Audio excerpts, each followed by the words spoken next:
நம்மள்கிட்ட 3000 to 4000 students இருப்பீங்க அப்படின்னு சொல்லி சொன்னாங்க.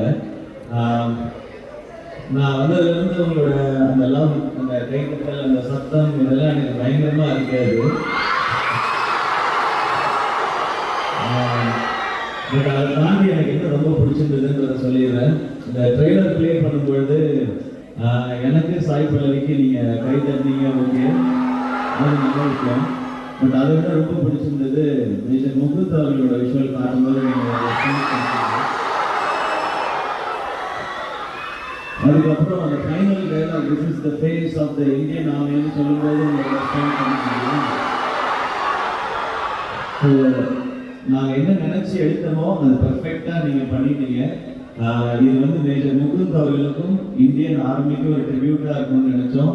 அந்த நீங்கள் செலிப்ரேட் பண்ணதில், இந்த ரெஸ்பான்ஸை நீங்கள் கொடுத்ததில் எனக்கு ரொம்ப ரொம்ப ரொம்ப ரொம்ப சந்தோஷம்.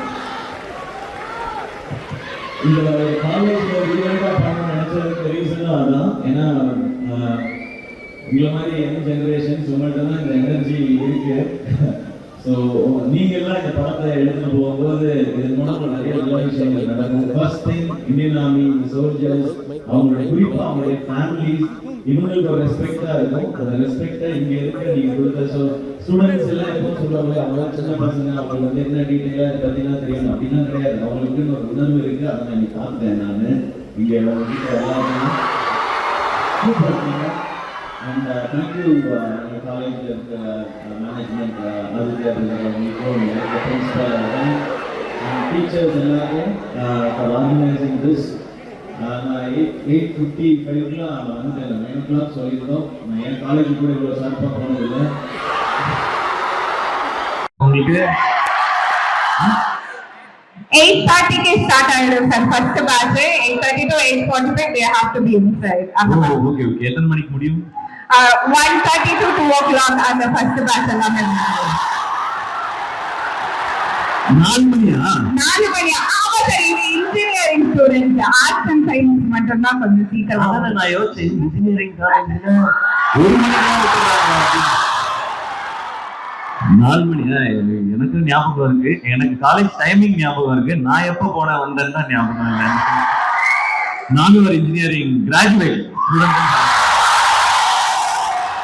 நான் மறந்து போய் எல்லா காலேஜ்லயும் போயிட்டு நான் ஒரு இன்ஜினியரிங் ஸ்டூடெண்ட் தான். நான் ஒரு இன்ஜினியர். நான் கிராஜுவேட் ஆனதே நான் மறந்துட்டேன். நான் ஏன்னா ஒரு 2 செமஸ்டர் தள்ளி ஆனேன். அதனால கொஞ்சம் அது ஒண்ணு சார். நீங்க பெரிய ஹீரோ ஆனதுனால நம்ம இன்ஜினியரிங் எல்லாம் அப்படியே தள்ளி நிக்க வேண்டியதா போயிடுச்சு.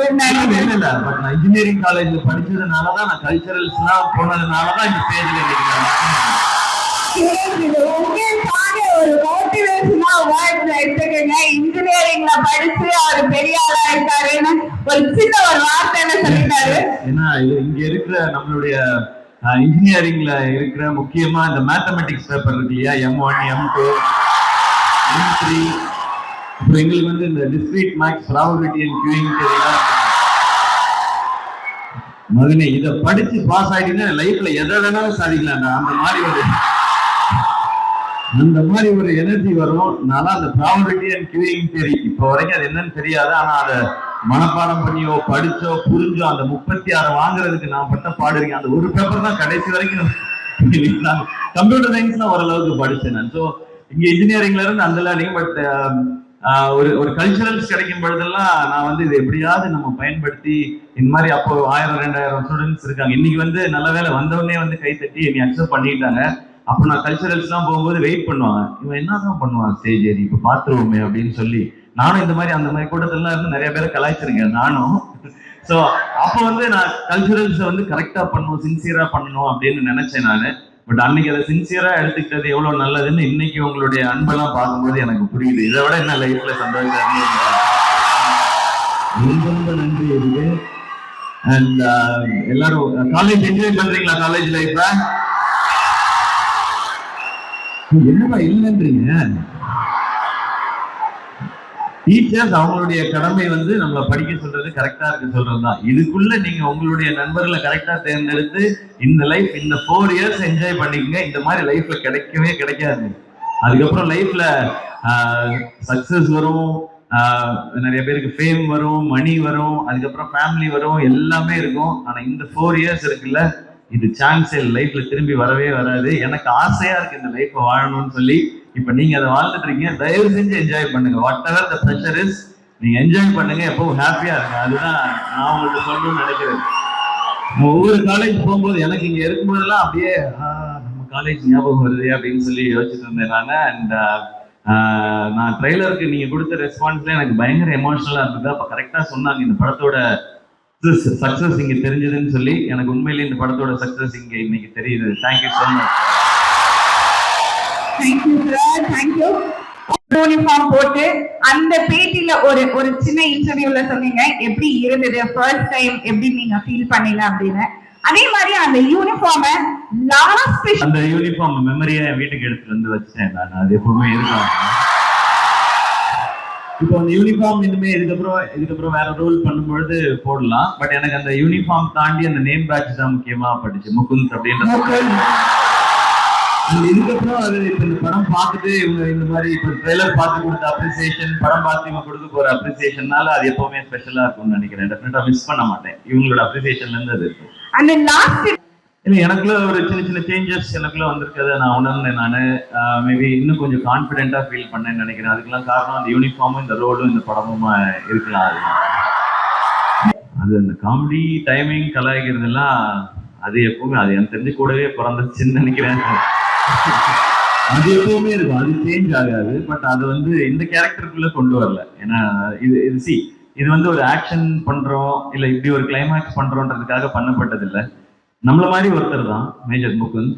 ஒரு மிடில் கிளாஸ் ஃபேமிலியில இருந்து இப்படி ஒரு ட்ரீமோட போய் இந்த இன்ஸ்பைரிங் ஸ்டோரி தான் எனக்கு வந்து ரொம்ப பிடிச்சது. அது ஸோ அந்த கேரக்டரா மாறும் பொழுது அதெல்லாம் பண்றதுக்கு மைண்டுக்கே போல. பட் ஷூட்டிங் மிச்ச டைம்லாம் கலகலப்பான எப்பவும் போலதான் இருந்ததா?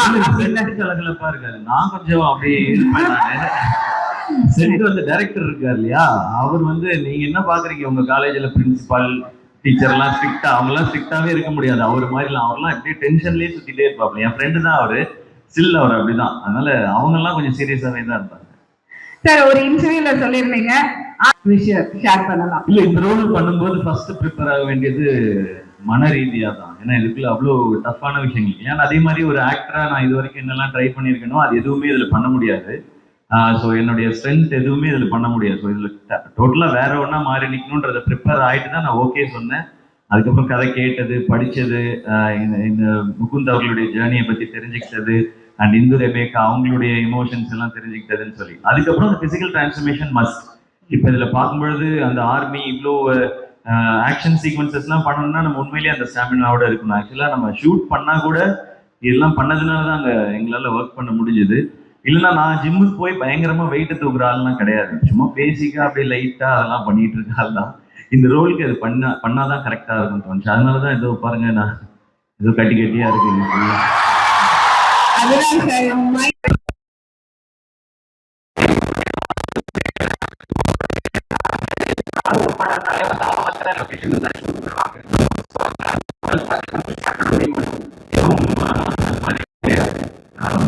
அழகான ஒரு ஊர், ஒரு 1-2 பிளேசஸ் மட்டும்தான் இருக்கு. அங்கதான் நாங்க ஷூட்டும் பண்ணோம். நாங்க ஏன்னா மேஜர் எங்க ஒர்க் பண்ணாரோ அந்த இடத்துலயே ஷூட் பண்ணோம்.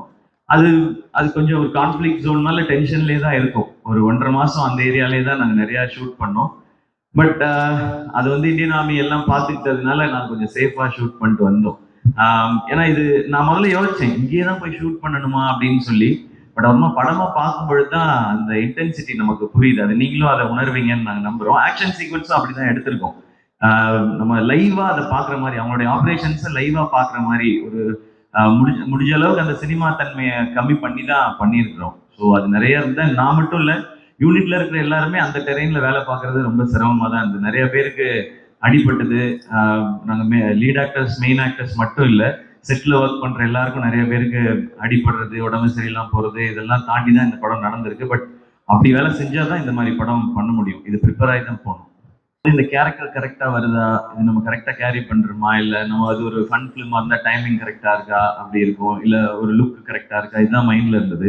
ஃபர்ஸ்ட் டே வந்து அந்த யூனிஃபார்ம் போட்டு போய் அந்த ஃபர்ஸ்ட் ஷாட் எடுக்கும் போதே எனக்கு வந்து நான் ஒரு ஹீரோ மாதிரி ஃபீல் பண்ணேன். நான் அதுதான் இந்த யூனிஃபார்மும் ஆர்மியும் கொடுத்த பவர். எனக்கு இந்த படம் இத்தனை நாள் ஃபர்ஸ்ட் டே கதை கேட்டதுல இருந்து இன்னைக்கு செகண்ட் வரைக்கும் எனக்கு டவுட்டே இல்லை. அது காரணம் அந்த யூனிஃபார்மும் முகுந்தன்ற நேமும் இந்தியன் ஆர்மியில் தான் நினைக்கிறேன் நான். கேட்டா நான் சொல்லுவேன் நான். சார் நல்லா இருக்கீங்களா சார்? என்ன படிக்கிறப்ப என்ன department? First year sir. First year என்ன டிபார்ட்மெண்ட்? ஐடி. முக்கியமான ஒரு கொஸ்டின் தான். இல்லப்பா எனக்கு விஜய் டிவில இருக்கும்போது தெரியும் அவங்கள.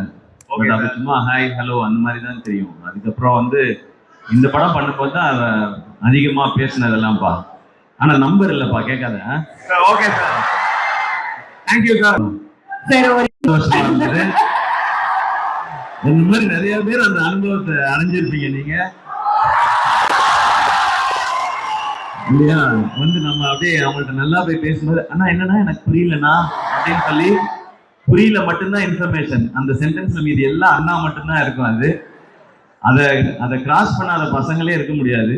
உங்ககிட்ட மட்டும்தான் அவங்க அண்ணான்னு கூப்பிடுறாங்களா இல்ல செட்ல எல்லாத்தையும் அப்படிதான் கூப்பிடுவாங்களா? இல்ல இந்த படம் செட்ல எல்லாம் என்ன அண்ணான்னு கூப்பிடல, இப்ப அண்ணான்னு கூப்பிடல. இது வேலிடான பாயிண்டா இருக்கு.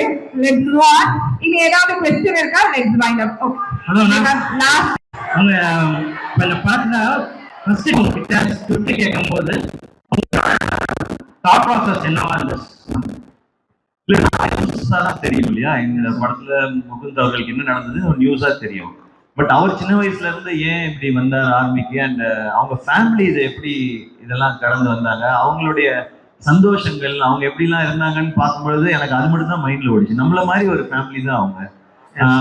அவங்க வீட்லயும் வந்து நீ போயிட்டு உனக்கு ஏன்பா இதுக்கு போற அப்படின்ற மாதிரியான தாட்ஸ் எல்லாம் வரும்போது கூட அவர் தைரியமா இல்லை நான் போறேன்னு சொல்லிட்டு இருந்தாரு. இதெல்லாம் தான் மைண்ட்ல ஓடிட்டு இருந்தது ஃபர்ஸ்ட் கதை கேட்டோம்னா. அதுக்கப்புறம் தான் இந்த ஸ்டோரியை ஸ்க்ரீன்ல சொல்லணும். நான் மறுபடியும் சொல்றது அதான், இந்த எண்டுக்காக இந்த ஸ்டோரி பண்ணவே இல்லை. ஒரு இன்ஸ்பைரிங் ஜேர்னி அண்ட் இந்து ரெபேக்காவோட எமோஷனலான அந்த ஜேர்னிக்காக தான் இந்த படம் பண்ணியிருக்கோம். அதுதான் கதை கேட்கும்போது தோணுது. Thank you ma'am.